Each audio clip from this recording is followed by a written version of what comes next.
look, she's not even like, just happy to be near you, I don't think.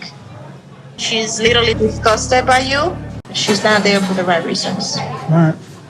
I'm probably gonna see when the next flight out is. I just want to say I'm gonna give you the space that you want. I just hope we could still talk and just be friends. Has Mike finally seen the light? Does he finally see Ximena for who she really is? Maybe you're looking for the light at the end of the tunnel, but the only light at the end of the tunnel that you need to see is the door for the plane back to New York. So, after the bombshell of the last episode where Ximena told Mike that she doesn't love him... Do you love me?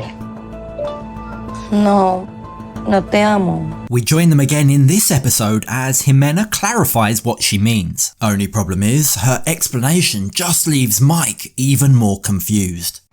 Amar es una palabra muy grande. O sea, sí te quiero, pero no te amo. So when Ximena tells me she doesn't love me and love is too big of a word for the relationship, that makes me feel devastated and even more confused. But you always told me that you love me and I'm your life. Oh, Mike, come on, wake up, read the room. She might say you're her life, but believe me, you're not. Actions speak much louder than words. And based on how she's been treating him, Mike wants answers. He wants to know, what's changed? Why are you so different from the last time I was here? You changed so much from the last time we saw each other. Porque... Think fast, think fast, think fast. Tengo muchas dudas y cosas, ¿sí? Es todo. Okay, that's fair. Tell us more. What are your doubts, Ximena? Okay, so let's communicate. What are those doubts? Sadly for Mike, that's as much as Ximena's willing to say. She shuts down his request to communicate, refuses to hug him goodnight, and then sends him to go and sleep in her kids' room. Hablamos de esto luego, ¿sí? Después hablamos de esto. Tengo sueño, quiero acostar a los niños a dormir ya. Okay. Buenas noches. Buenas noches. And look, we all know that Mike's far from perfect, but it's very hard for him to try and fix something if he doesn't know what the problem is. She always saying, I love you, I love you, I love you, and now she's changing her mind. There's many doubts. I just want to know what those doubts are. And what I will say about Mike is, to be fair to him, every time in the past that Ximena pointed something out, he took it to heart. He really did appear to be trying to change his ways. So for her to just totally shut him out, refuse to talk to him about the problems, well, that's the actions of someone who's just given up, who's not willing to work through things. And I think it's pretty telling that she's willing to tell the camera crew how she feels, yet she's not willing to discuss it with Mike himself. Hace unos meses me sentí súper enamorada de Mike. Tío, yo estaba súper feliz, pero no sé qué pasó ahora. No me siento bien con él, de que hay cosas que me incomodan, que me fastidian. So, confused and unsure what to do now, Mike decides to call his friend John. And you might recall, John wasn't exactly a fan of Ximena's first time we met him. You know, I know you work your ass off. You've been saving your money, you've been doing the right thing. I don't want to see that hard-earned money that you're getting. Just, she could have... all these guys all over, just... This chick's milking you. And so, while Ximena's busy taking selfies in a different room, Mike spills his heart out to John. Like what? Basically she was saying she needs space. Bro, she needs space? How does somebody who's in a long-distance relationship need space? And she said that she doesn't love me anymore. My man, I'd be out of there. And for the first time, Mike appears to actually be listening to the voice of reason. He admits he's seeing more and more red flags. I don't know, man. Maybe you're looking for the light at the end of the tunnel, but the only light at the end of the tunnel that you need to see is the door for the plane back to New York. That's the only light that you need to see, bro. Who's benefiting from everything that you were doing? She is. Yeah, no, I'm starting to see it more and more, that the relationship seems more like one-sided. Honestly, tonight, I really don't want to be here, truthfully. And while it definitely seems like there's some progress and he's finally beginning to see Ximena for who she really is, he does admit that he is still clinging on to the slightest bit of hope that they can work things out. These are all really great points that you're saying, and I'm starting to see it more and more, but still slightly hopeful that we could work it out. And with that in mind, he arranges for John's fiancée, Nelsie, who's fluent in Spanish, to act as a translator for him and Ximena and maybe help them overcome their communication issues. When the time comes to actually have that conversation with Nelsie, Ximena is again very reluctant to communicate. Saca tu computador, pero yo no te prometo que voy a hablar con tu amiga. ¿Está bien?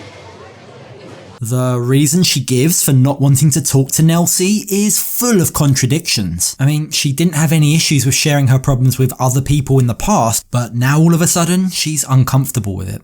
No estoy de acuerdo de que Mai le cuente nuestros problemas a sus amigos. O sea, la relación es de dos.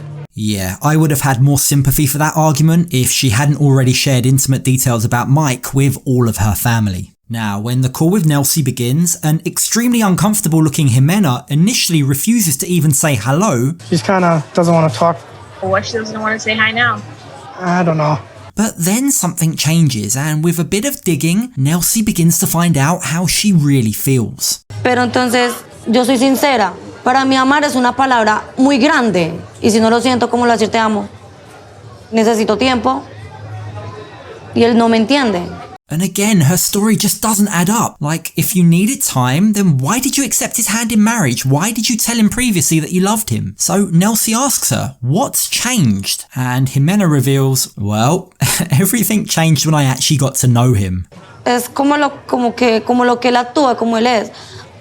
Me acuesto a dormir y siento que alguien me está viendo y me despierto y él está ahí viéndome como bicho raro. So she doesn't like her fiancé watching her while she sleeps. Okay, I can understand why that might be a little bit creepy. But then Nelsie tries to switch to the positive. She asks, what do you like about Mike? And Ximena really struggles to come up with anything at all. Ximena, ¿qué a ti te gusta de él? Tiene miles de cosas degeneradas, cochinas, puercas. Le gusta disfrutar. Está uno acá así y él... Yeah, not exactly singing her fiancé's praises. And Nelsie picks up on it. She says to Mike, Look, she's not even just happy to be near you, I don't think. I asked her what she likes about you, and instead of her saying something that she likes about you, she went with naming the things that she doesn't like. And then Nelsie asks the $1 million question. Don't you feel guilty taking all this money from Mike? You don't even like him. You've just led him on. And that's when Ximena reveals a bombshell. Gracias, porque, o sea, no trabajé, mis hijos lo tuvieron todo. Entonces tú trabajabas y después cuando conociste a él, dejaste de trabajar. Sí.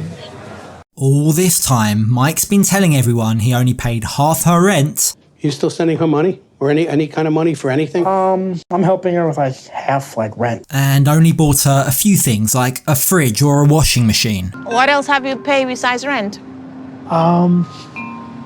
So I helped her with the fridge and the washing machine. That's it. When in fact, all the while, he's been paying for everything. Ximena's retired and living the life. She doesn't even need to work. Mike, what are you doing? The fact he's hidden this from everyone for so long just shows that he knew it was wrong. And Nelsie tells him, pack your bags, Mike. Get out of there as fast as you can. I hope you stop paying for all her stuff. She's literally disgusted by you. She's not there for the right reasons. All right. I'm probably gonna see when the next flight out is. Yeah, I think you should. When the call ends, Mike appears as though he's about to follow through on his promise. He even gives Ximena the "I hope we can be friends" speech. I just want to say I'm gonna give you the space that you want.